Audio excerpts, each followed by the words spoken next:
Vamos lá, abrir Apocalipse capítulo 12. Apocalipse capítulo 12. Nós vamos ler todo o capítulo para referência, para a gente poder, eu não vou conseguir terminar isso aqui hoje, mas para que você tenha o contexto todo do capítulo 12, né? Acabamos então semana passada do capítulo 11, né?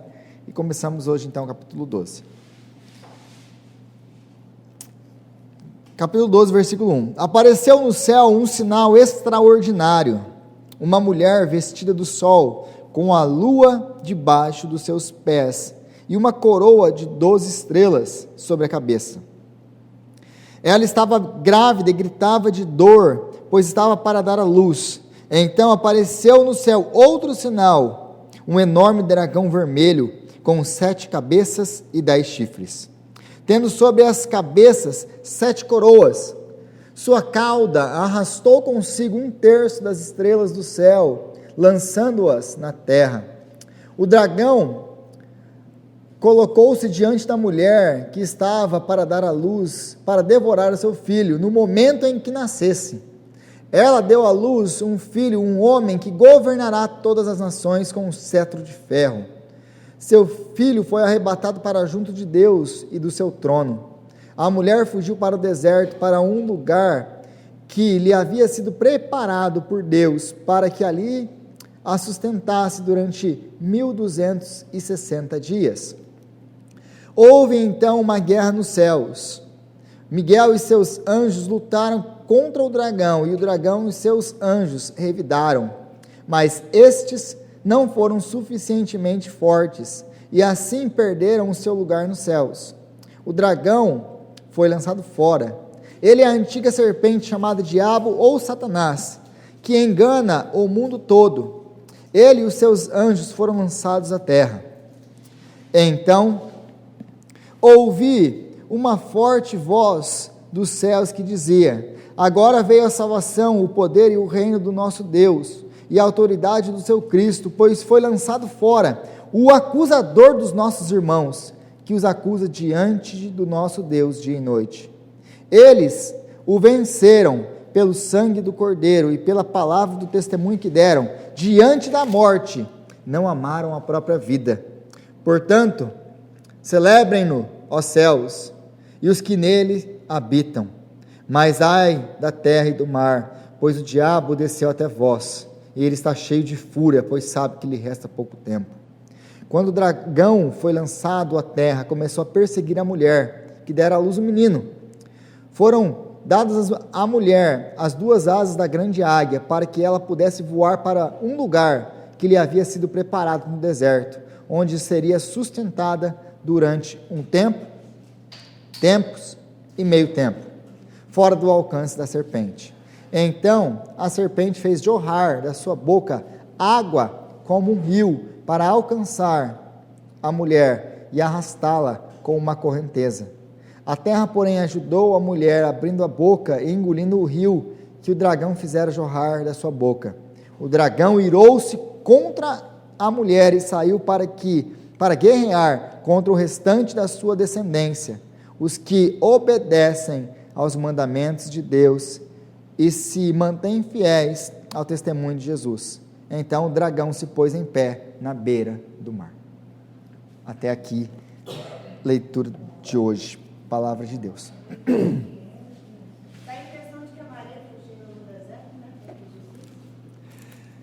Essa é uma abordagem, aliás. Essa é uma abordagem, a gente vai lidar com ela daqui a pouco.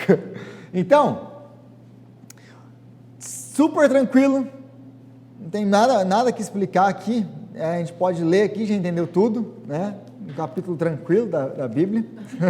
Eu acho que só a leitura simples desse texto não exige muita explicação, a gente consegue ir para casa agora tranquilamente com tudo isso aqui, né?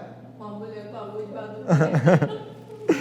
Brincadeira, gente, é cheio de simbologia, difícil de interpretação e entendimento, mas uma vez que nós começamos a construir lá atrás o entendimento do livro do Apocalipse, essas coisas vão ficando um pouquinho mais claras e mais claras, né?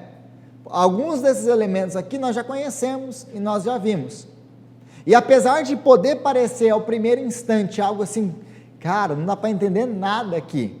Se você parar, pensar um pouquinho, respirar, não fechar uma vez o Apocalipse pensando, nossa, isso aqui é impossível de entender, não consigo entender, o Apocalipse é impossível.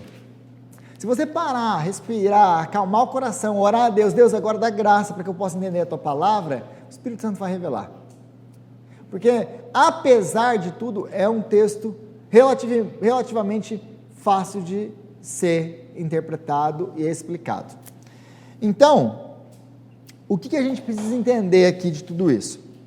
Lembra que quando eu falei sobre, lá no começo, nós temos que fundamentar o nosso entendimento do Apocalipse a partir da própria Bíblia, do próprio Antigo Testamento, porque muitas das imagens, quase todas as imagens, aliás, vêm do Antigo Testamento, e quem revelou o Antigo Testamento, quem inspirou os profetas a escrever o Antigo Testamento, foi o próprio Jesus, foi o próprio Deus.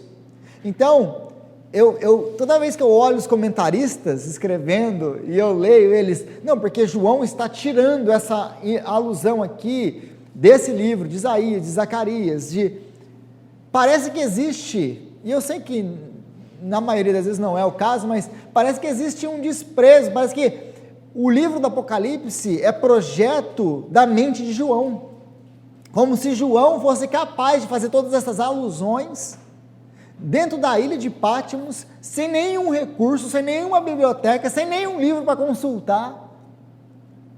Então ele está fazendo tudo isso aqui da cabeça dele. Eu falo assim, gente, é Jesus que está revelando, é Jesus que está mostrando, Jesus que inspirou todo o Antigo Testamento, que conhece todo o Antigo Testamento e está trazendo à luz a revelação final, a conclusão de tudo aquilo que os profetas começaram. Então é por isso que temos no livro do Apocalipse, nós temos Daniel, Ezequiel, Isaías, Zacarias, e os profetas todos estão em alusões aqui, Joel, nós temos vários profetas, por quê? Porque os profetas estavam profetizando o que João chegou ao fim, a conclusão de tudo, é o Apocalipse. Então, Jesus está inspirando tudo isso, então para entender o Apocalipse, eu preciso entender o Antigo Testamento. Eu preciso interpretar o Apocalipse a partir do meu conhecimento do Antigo Testamento, para eu conseguir reconhecer da onde que estão saindo essas imagens. Mas uma segunda coisa, nós precisamos entender o Apocalipse a partir do primeiro século. Nós nunca podemos perder isso de vista, nunca. Então o Apocalipse ele tem que ser entendido a partir da visão do primeiro século. Por quê? Porque João está escrevendo para um povo que vai ler o seu livro para dar esperança para aquele povo. Então esse livro ele tem que ser entendido para as pessoas do primeiro século, porque muitas dessas novas interpretações, quando eles interpretam o livro do Apocalipse, eles trazem um monte de coisa. Lembra se você lê muito aí o Deixados para Trás, do Hal Lindsey, todas essas doideiras aí, é o helicóptero, esse aqui, o escorpião saindo aqui com fogo, cuspindo isso aqui, não, esse aqui é um míssil, isso aqui é bomba atômica, aí não sei o que. Então a gente vê essas interpretações de jornal, essa hermenêutica de jornal, e aí fica olhando para o Apocalipse e olhando para o jornal, aí fica tentando forçar o Apocalipse a caber no que acontece hoje. E isso vai te levar a erros gigantescos e cair em descrédito, que é o que acontece, sempre. Então, mas para entender o Apocalipse era entendível para os seus primeiros leitores, mesmo que talvez não completamente, porque João está escrevendo para o povo na Ásia Menor, e o povo na Ásia Menor não é judeu. Outra coisa que os comentaristas também falam, e que para mim parece até um certo ponto é uma falácia ou uma ingenuidade, é que João está escrevendo para um povo para igrejas que foram fundadas pelo apóstolo Paulo, igrejas gentílicas. Aí os comentaristas, via de regra, escrevem assim, não, essa alusão seria muito entendível, fácil de se entender pelos leitores de João, qualquer um conseguiria fazer essa conexão. Sim, mas João não está fazendo, com o Antigo Testamento, sim, mas João não está falando a judeus, ele está falando a gentios, e os gentios não conheciam o Antigo Testamento como os judeus conhecem. Então, essas alusões que talvez seriam fáceis de se fazer para um judeu, para os leitores de João não é. Não é. Então, essas coisas, parece que os comentaristas, às vezes, eles dão umas deslizadas nisso. Então, nós precisamos do quê? Precisamos do Antigo Testamento e precisamos do contexto histórico do primeiro século. Por que eu estou falando tudo isso? Porque existia uma história no primeiro século muito parecida com essa daqui. E, aliás, depois que esse vídeo talvez vá para a internet, quando for para a internet, as pessoas alguém possa ver esse vídeo e falar assim, olha, mas tem na mitologia grego-romana tem essa história, então vocês estão fora, está errado, ou João está copiando. Então, como isso pode acontecer, já vou avisar vocês que existe isso mesmo, e que João provavelmente está fazendo uso dela. Os comentaristas vão falar que João está fazendo uso dessa imagem, dessa história. Qual história? É a história de Latona ou Leto, que é o nome dela, Apolo e Piton. O que é tudo isso aí? Isso aqui vem da mitologia grego-romana. Qual que é a história por trás disso daqui? Existia uma mulher, uma deusa, né, Leto ou Latona, que ela engravidou de Zeus. Então ela ficou grávida de Zeus e ela teve que fugir por causa, aí vai ter algumas divergências, mas basicamente por causa da ira da esposa de Zeus. E aí ele vai fugir, e nessa perseguição aí também envolve a serpente, o dragão, que é Piton, a serpente na mitologia deles, que vai atrás da mulher para tentar matá-la. Só que essa mulher, ela ganha a ajuda dos ventos que a levam para uma ilha, e lá então nasce o seu filho. O nome do seu filho é Apolo. Aliás, nasce Apolo e Artemis, né? Lembra a deusa dos Efésios, né? que o apóstolo Paulo vai tão contra e ele é expulso lá por causa dela. Então existia essa mitologia de que Latona ela fica grávida de Zeus e foge para dar a luz a Apolo. Apolo, 4 dias depois que ele nasce, ele vai atrás de Piton e mata-o. Piton, essa serpente, era a serpente do caos, a serpente da destruição, da morte. Então é a serpente que vem trazendo o caos. Então Apolo é aquele que destrói a serpente e traz de volta o quê? A ordem, a paz. E Latona, ela era identificada como a deusa dos céus, a deusa dos céus. Então, você já começa, se você não prestou atenção na leitura, mas se você lembrar do que a gente acabou de ler aqui, das imagens, quais são as imagens? O que volta lá no capítulo 12, no versículo 1, o que a gente começa vendo? Apareceu no céu um sinal extraordinário, uma mulher vestida de sol com a lua debaixo dos seus pés, e uma coroa com 12 estrelas na sua cabeça. Se você for ver na mitologia, você vai ver que essa mulher, essa deusa, que para os romanos é a deusa Roma, né? Ela era a deusa da noite, ou a deusa dos céus.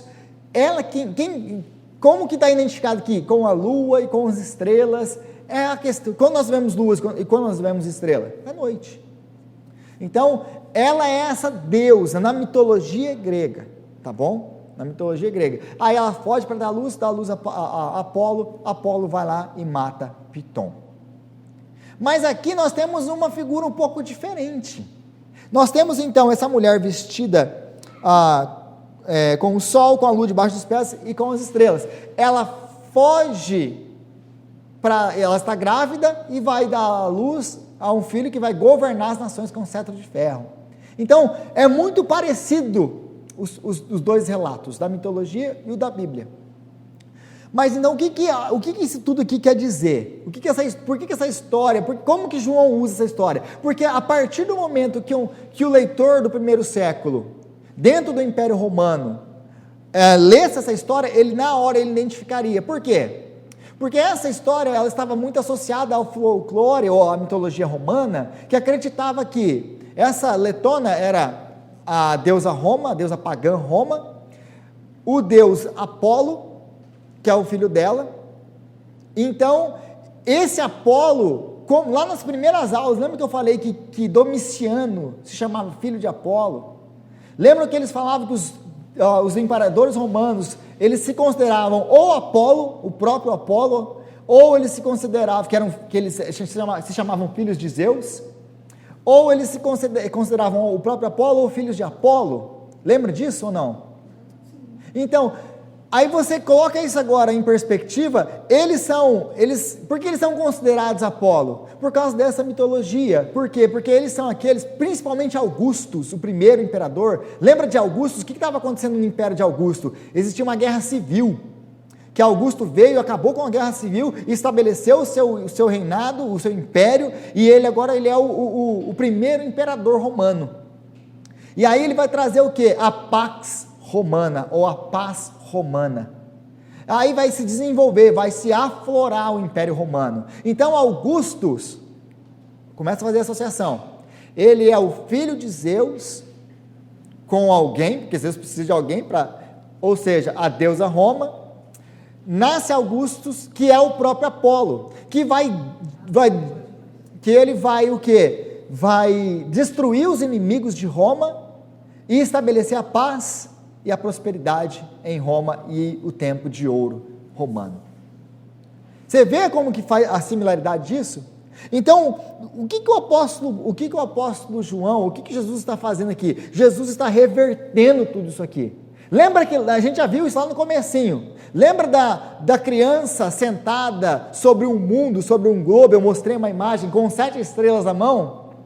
Aí Jesus vem e fala: eu sou aquele que tem as 7 estrelas na mão. Não é o filho de um imperador romano que foi deificado, que está sobre o domínio. Lembra disso lá nas primeiras aulas? Quando eu mostrei a fotinha da moeda romana com o filho do imperador que tinha morrido infante, e aí existia uma mitologia que ele governava, e Jesus reverte tudo isso aqui. Não é o filho de um imperador romano, é o filho de Deus que tem as 7 estrelas na mão. Jesus está fazendo a mesma coisa aqui. Ele pega essa história, essa mitologia, e transforma isso. Não, vocês estão pensando que o imperador é o filho de Zeus, o maior deus do panteão deles, e ele é aquele que trouxe paz e prosperidade quando ele derrotou a serpente? Não foi Zeus, não foi Apolo, ou o representante de Apolo, mas foi Jesus, o Filho do Deus Altíssimo, que com a sua morte, com a sua ressurreição, com a sua vida, destruiu as obras de Satanás e trouxe o quê? Um reino de paz e prosperidade para todo sempre. Você está vendo que ele usa isso, que eles entenderiam muito bem, era um imaginário comum, era uma mitologia conhecida da época, dentro do Império Romano, que qualquer um conheceria, e agora Jesus reverte esse símbolo para mostrar que aquele reino que eles estão dizendo que é o reino de paz, é o reino que aliás está perseguindo a igreja, que está sendo escrito essa carta, para que eles não se deixem levar pela glória daquele reino, porque a glória daquele reino é passageira, e aliás, em vez de serem contra as obras do dragão, eles estão trabalhando a favor das obras do dragão. Então é isso aqui que esse texto está falando. Então o capítulo 12, gente, ele é um capítulo fundamental para todo o resto do Apocalipse. Até o capítulo 11 nós temos basicamente uma grande divisão agora. Nós encerramos no capítulo 11 a última trombeta, a 7ª trombeta. Mas antes de começar as taças, agora ele vai falar, vai trazer à luz muitas das coisas que ele falou já no passado, que ele já nos deu, mas que ele vai falar e vai explicar mais para frente. Então o capítulo 12 ele é fundamental, o capítulo 12 e 13 são fundamentais para que a gente possa entender os próximos capítulos e o resto do Apocalipse. Cheio de símbolo, mas é para quê? Para explicar. Explicar o quê? O que é esses 3 anos e meio de grande perseguição? O que é aquilo que está acontecendo antes da volta de Jesus Cristo, exatamente nesses períodos de tribulação? Porque ele introduziu a tribulação, falou um pouquinho dela, mas agora ele vai expandir e vai explicar com maior detalhes o que vai acontecer? O aparecimento do anticristo, o aparecimento do falso profeta, ou seja, da trindade satânica, que é Satanás, o anticristo e o falso profeta. Tudo que Deus faz, Satanás quer imitar. Deus selou os 144 mil, que eram todo o povo, raça, língua, lembra capítulo 7? Deus selou lá atrás, não selou? Satanás agora vai selar os servos dele com o quê? Com 666, na testa ou na mão. Então ele está me imitando. Aí você colocar isso em perspectiva, você vai ver que esse selar com 666 não é o bicho de 7 cabeças para você interpretar, quando você conhece o livro por inteiro. Não quando você tenta tirar o 666 de fora de contexto e tentar interpretar o que é. Você nunca vai interpretar. Agora, se você interpretar a partir do contexto geral, você vai conseguir interpretar. Dado todo esse contexto, aí ela fala da mulher. Quem é essa mulher? Nós temos 3 possibilidades, ou que os comentaristas vão nos dar aí. A primeira possibilidade é uma possibilidade que é muito adotada pelos católicos, que dizem que a mulher dessa passagem é a própria Maria, o que faz um pouco de sentido, porque a Maria é a mãe de Jesus. E aí alguns vão tentar colocar isso mais em evidência por toda aquela questão que a Edna já comentou, pela saída de José e Maria de Israel e a fuga deles para o Egito. Por quê? Por causa da perseguição de Herodes, que queria matar as crianças. Então vamos falar, tá vendo? Isso aqui é tudo, principalmente os preteristas, quem assume que tudo já se cumpriu no Apocalipse. Lembra desse grupo? A galera preterista, que fala, não, Apocalipse teve que ser escrito antes do ano 70, porque João no capítulo 11 está falando do templo, e o templo ainda está de pé, e lá mediu o templo, mas ele não está falando de lá medir aquele templo, ele está usando a profecia de Ezequiel da reconstrução do templo. Então o templo, assim como Ezequiel, em João está destruído. Então eles vão falar que o capítulo 12 de Apocalipse é essa alusão. João está fazendo uma alusão a Jesus. O problema disso tudo é que Jesus não fica 3 anos e meio no Egito. Já é um problema. O segundo problema é, Maria em lugar nenhum da Bíblia é descrita dessa maneira. O terceiro problema é, os próximos versículos não te dão base para isso. Então você vai ter um problema aí, para você conseguir encaixar isso aí com Maria.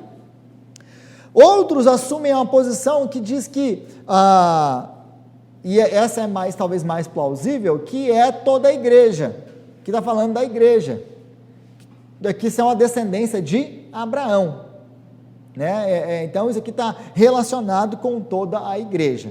Então quando fala disso aqui, Deus vai proteger toda a sua igreja no período da grande tribulação, o que também não está muito difícil de... Segundo a concubina de Sara, né? Foi teu filho no deserto também. Mas aí já não tem nada a ver com o povo de Israel, né? Então ele está falando, a gente tem que sempre lembrar que as promessas são para o povo de Israel, né? Então aqui ele está falando para a igreja, e a igreja nasce de Israel, a igreja ela está em continuidade com Israel. A terceira posição, que para mim aqui faz mais sentido, né, é que essa posição está falando de Israel. Quem é essa mulher? Essa mulher é Israel. Por quê? Porque nós temos no Antigo Testamento alusões ou passagens que usam essas características para falar de Israel. O principal delas, que quase todo comentarista vai concordar com, é a passagem de Gênesis capítulo 37. O que está em Gênesis capítulo 37? O sonho de José. Lembra que José sonha, tem 2 sonhos, e ele sonha que num deles tem o sol, a lua e 12 estrelas. Então, possivelmente, do que Jesus está falando aqui? Ele está usando o símbolo, ele está, mais uma vez, trabalhando toda a questão da mitologia, mas ele está também introduzindo o quê? Conceitos do Antigo Testamento. Então, chamar Israel de uma mulher, e aliás, mulher na Bíblia, em linguagem profética, é uma religião, sempre está ligado com questão de religião, de povo. Então, a mulher é uma religião aqui, ou um povo. Aí você vai ver que essa mulher, ela está para dar à luz, e vai dar à luz um filho. Então, essa mulher que tem 12, que está com a lua debaixo dos pés, que está com a coroa, com 12 estrelas, claramente, é a vestida do sol. Então, Gênesis capítulo 37,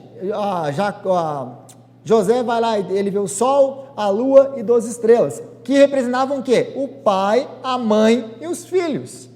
Então essa imagem está em Gênesis, então é uma coisa que foi usada para definir Israel. E o próprio contexto de tudo que a gente está lendo aqui, dá essa interpretação, colabora com essa interpretação, como nós vamos ver.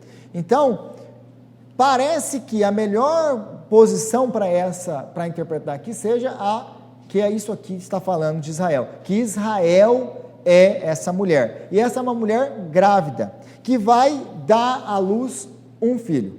De repente aparece outro sinal no céu, já não é um sinal extraordinário, não é um sinal grandioso, é um sinal comum. Apareceu um dragão, é um sinal, é um dragão, e esse dragão, ele tem 7 cabeças e 10 chifres, e é aqui que o negócio começa a apertar, porque aí a gente vai ter que interpretar por que esse dragão tem 7 cabeças e 10 chifres, e isso, pela graça e misericórdia de Deus, Jesus já nos revelou em Apocalipse, a gente vai lidar com isso mais tarde, então eu não quero me ater a isso aqui. Mas, quem é o dragão? É a antiga serpente, Satanás, o nosso adversário. O texto já está falando, tem como eu fugir disso, gente? Tem como eu inventar qualquer outra coisa aqui? Não. Então, o que João está relatando, ou por um outro lado, é o eterno, o cósmico, batalha entre Satanás e Deus, que vem desde a antiguidade, não começou ontem.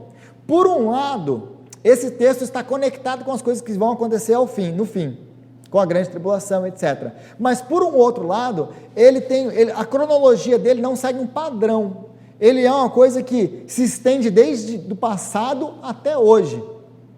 Por quê? Porque ele vê Satanás sendo derrotado. Aí vão ter duas posições com relação a Satanás. Tem uma posição que fala, olha, ele foi derrotado quando Jesus venceu na cruz e ressuscitou, então aí ele é expulso do céu, ele cai aqui, e desde então ele está aqui, agindo e operando, né?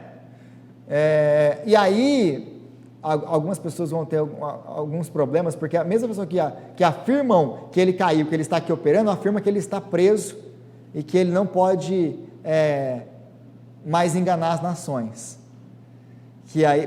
Porque lá no final, quando fala do milênio, fala que Satanás vai ser preso, né? Então fala, geralmente os mesmos que adotam que ele foi derrotado na cruz e que ele foi expulso quando Jesus subiu, eles também falam que ele está preso, que ele não está agindo. Então, ele está agindo ou não está agindo? Ele está preso ou não está preso? Então, essas pessoas têm um problema para resolver. Mas ele está preso, No final do livro do Apocalipse, ele fala do milênio, que ele vai ser preso durante 1000 anos. Esse também é ele vai ser...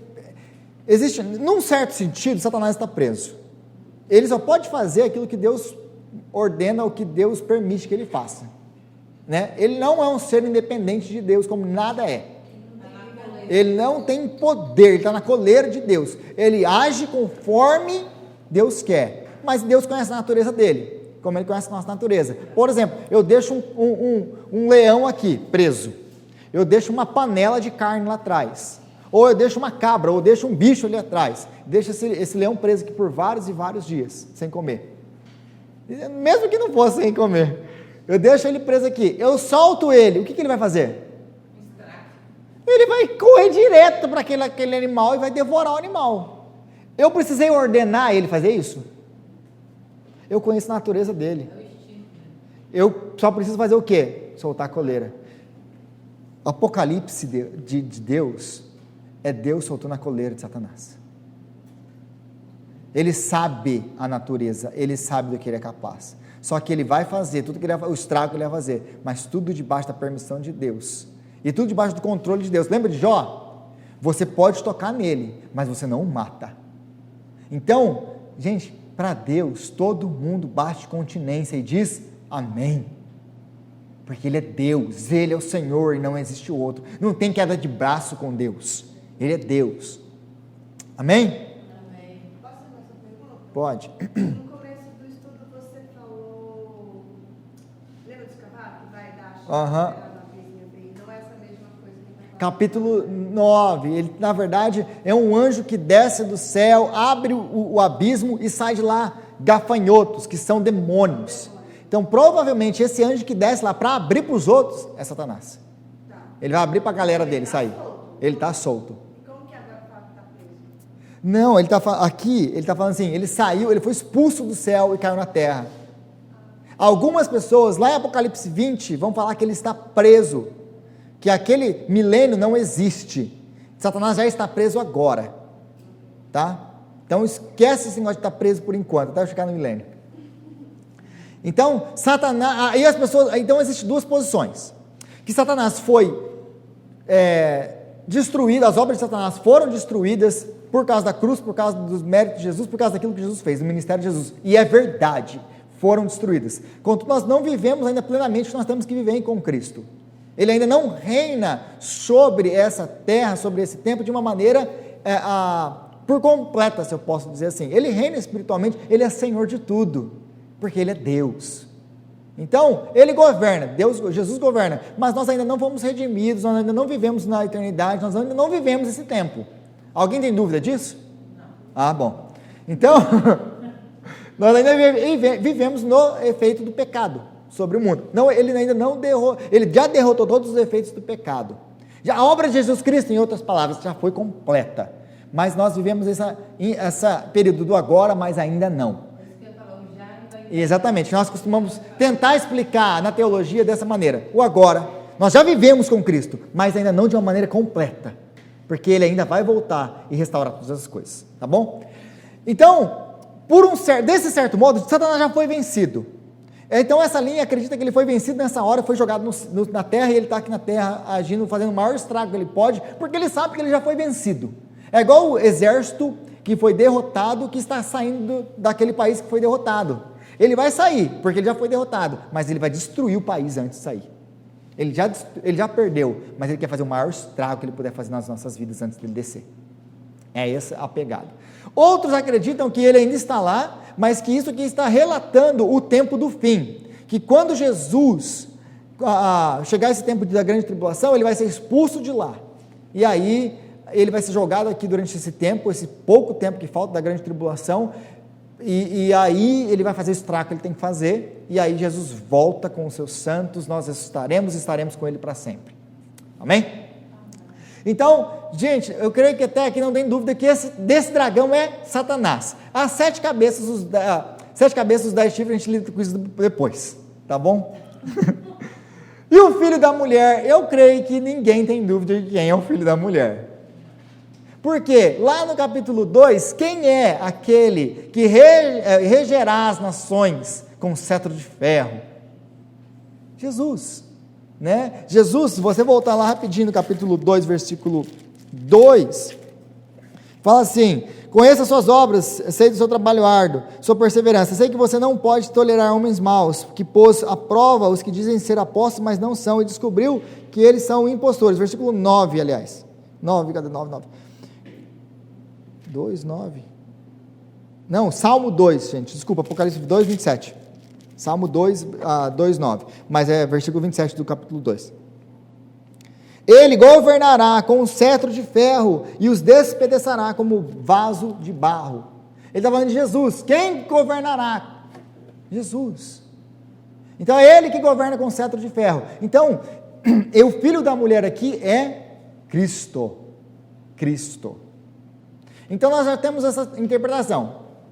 A mulher representa Israel, o dragão é Satanás, o nosso adversário, e o filho é o quê? Jesus Cristo. Então, ele foi arrebatado para o Pai. O que é ser arrebatado para o Pai? A morte, a sua ressurreição, depois do seu ministério, Jesus ascende aos céus e está aos céus junto com Deus, onde governa vivos e mortos para todo sempre. Então esses são os 3 elementos que nós precisamos entender nessa passagem. entendendo essa passagem. Aí semana que vem nós voltamos e continuamos, agora que a gente construiu um pouquinho do que a gente vai falar na próxima semana, para tentar interpretar mais os outros símbolos. Amém? Aí você volta lá agora, relê o capítulo 12, e agora com essa visão de quem é a mulher, de quem é o dragão, de quem é o filho, relê com isso e tenta entender a partir dessa interpretação. Tá bom? Então Deus abençoe, até semana que vem.